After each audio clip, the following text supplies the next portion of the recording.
স্কিনের অবস্থা অনেক খারাপ, এত ড্রাই হয়েছে কি বলবো। আমার যে ডে ক্রিম সানস্ক্রিম কিছুইতে কাজ হচ্ছে না।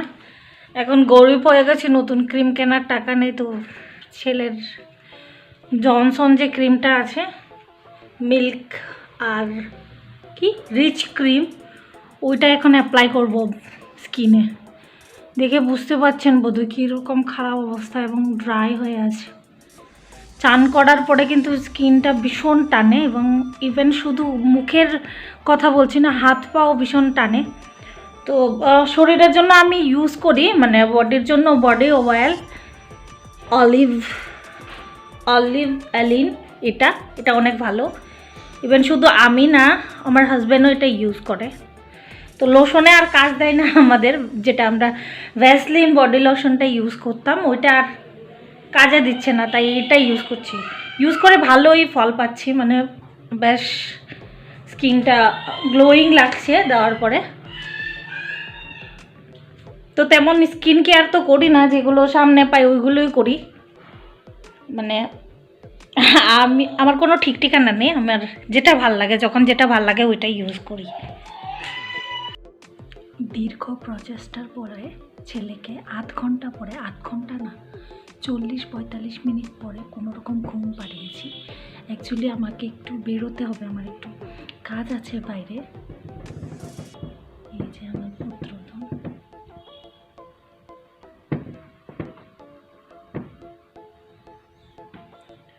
তো অনেক কষ্টে আমি 40-45 মিনিট পরে ওকে ঘুম পাড়িয়েছি। এখন আমি লাঞ্চ করব, লাঞ্চ করার পরে একটু বেরোবো, হাজব্যান্ডের সাথেই বেরোবো। টুকিটাকি জিনিস কেনার আছে রায়ানের জন্য, আমার জন্য, ওইগুলো কিনে নিয়ে আসবো। তো এখন চান করার শেষ আমার, তারপর ছেলেকে ঘুম পাড়ালাম খাইয়ে দাইয়ে। এখন নিজে একটু খেয়ে নেব, লাঞ্চ করে নেব, লাঞ্চ করার পরে তারপর বেরোবো। তো সঙ্গে থাকুন। এই তো রেডি হয়ে গেছি বেরোনোর জন্য। বাইরে বেশ ঠান্ডা, বাট রোদ উঠেছে ভালো, পর চলে এসছে, এখন বেরোচ্ছি।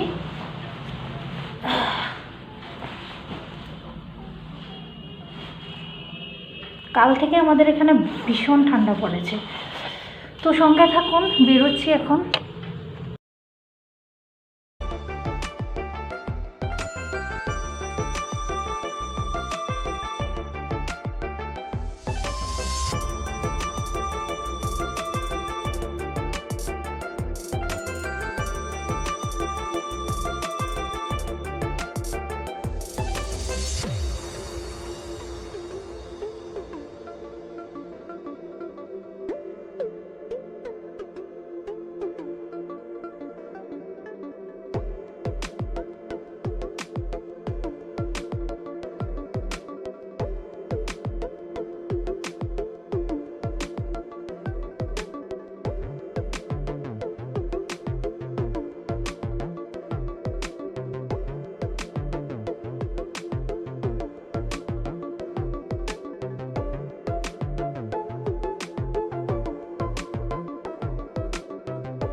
চলে এসেছি শপিং করার পরে, কিছু জিনিস নিয়ে এসেছি যেগুলো দেখানো যাবে না কারণ এগুলো মেইলি জিনিস।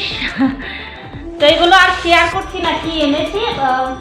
আমি জাস্ট যে কাজের জন্য গিয়েছিলাম, আমার এক হ্যাপিনেস উইথ টুইন্সের চন্দনাদি উনি একটা গাছের কথা জানিয়েছিলেন, যেটা দেখতে খুবই সুন্দর। অ্যাকচুয়ালি নামও বলেছিলাম, বাট আমার এখন মনে পড়ছে না যে কি নাম গাছের। আমি জাস্ট দেখতে ঠিক কচু গাছের মতো, আমার এখন মানে এখন মনে পড়ছে না, গাছটার নাম লিখেও দিয়েছিলেন। তো ওনার জন্য একটু গাছ খুঁজতে গিয়েছিলাম নার্সারিতে, ছোট ছোট যে নার্সারিগুলো হয় বা গাছের দোকানগুলো হয়, আমি যেখান থেকে কিছু গাছ কিনে এনেছি, আপনারা হয়তো বা আগের ব্লগে দেখেছেন। তো খুবই দুঃখের সহিত বলতে হচ্ছে যে দিদি তোমার জন্য গাছ আমি খুঁজে পাইনি। অ্যাকচুয়ালি নাম ভুলে যাওয়াতে আমি ওই দাদাটাকে বলেছিলাম যে কচু গাছের মতো দেখতে, মানে পাতাগুলো লাল, ওই গাছগুলোর কথা বলেছিলাম। তো দুটো নার্সারি যেটা আমাদের বাড়ির পাশে আছে ওইখানে, প্লাস আমি যেখানে গিয়েছিলাম ওখান থেকে একটু খোঁজ নিয়েছিলাম, বাট ওইখানে তেমন কিছু পাইনি। তো মানে কয়েকদিনের মধ্যে আমি আরেকটা জায়গায় যাব, যেটা আমার ব্লগে শেয়ার করা হয়েছে, বাবা নার্সারি যেটাকে বলা হয়, বাবা অ্যাগ্রো নার্সারি। তো ওইখানে কিন্তু অনেক ভ্যারাইটিস গাছ আছে। তো ওইখানে লাস্ট খোঁজটা নেব। লাস্ট যে দোকানে গিয়েছিলাম সেটা আমার বাড়ির ঠিক পাশেই, মানে আমার বাড়ি থেকে বাস 5-7 মিনিটের রাস্তা, ওদের দোকান বন্ধ। তো তাও একবার গিয়ে দেখে আসবো, রায়ানের বাবা যদি সন্ধেবেলা বাড়িতে আসে। তো যাওয়ার সময় বরের সাথে গিয়েছিলাম, বর নামিয়ে দিয়েছিল, বা আসার সময় রিক্সা ধরে এসেছিলাম কারণ বরের একটু কাজ ছিল বাইরে।